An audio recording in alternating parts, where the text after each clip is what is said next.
Women have a very difficult time. It's a very challenging time to find housing upon release of incarceration. So when a woman is released, usually she comes back to nothing. There has been nobody who's held down the house. There's no furniture. Your job has been lost. Your children may be in custody. You've lost pretty much everything and you're starting at ground zero. So now you have to find a job. And you have to find a job and you have to click that box that, yes, I have a felony record.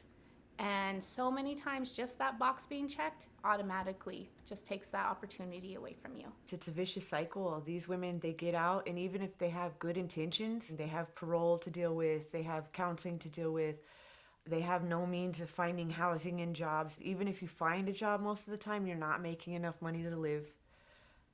So then you're in that cycle of not knowing how to make your money, not being able to get by legitimately, and then they fall back into the same thing. They start selling drugs, and once you start selling drugs, you start using drugs, and you stop checking in with your PO, and you end up back in prison. It's impossible to make a living and to get decent housing with a felony right now. It's impossible without some sort of support from a program like Crossroads. First, you need stability and safety. I feel as any person, but especially as women, we are more vulnerable out in the streets.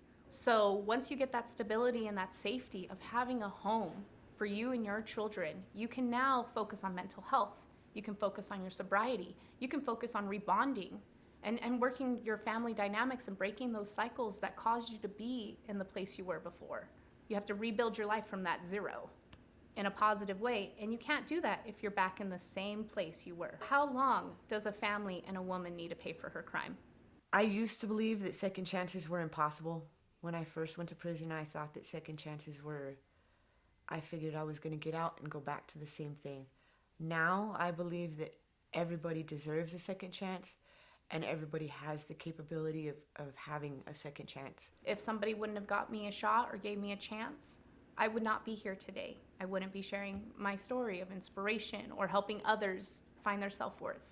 The solution is to have permanent supportive housing programs like us that can do the healing work it takes on the inside. Crossroads has changed my way of thinking. Crossroads has given me the tools that I need to address trauma from the past and any trauma that may come up in the future and process it properly and move forward with it. Crossroads has given me the tools that I need to find housing and a job. And Crossroads has given me the tools that I need to figure out who I am. It is possible to break a cycle. It's difficult. You just have to find the right tools and the right support and be willing to ask for the help. We believe women can recover from trauma and other painful experiences. We believe women have the ability to heal and move on with their lives. We believe everyone deserves new starts and second chances.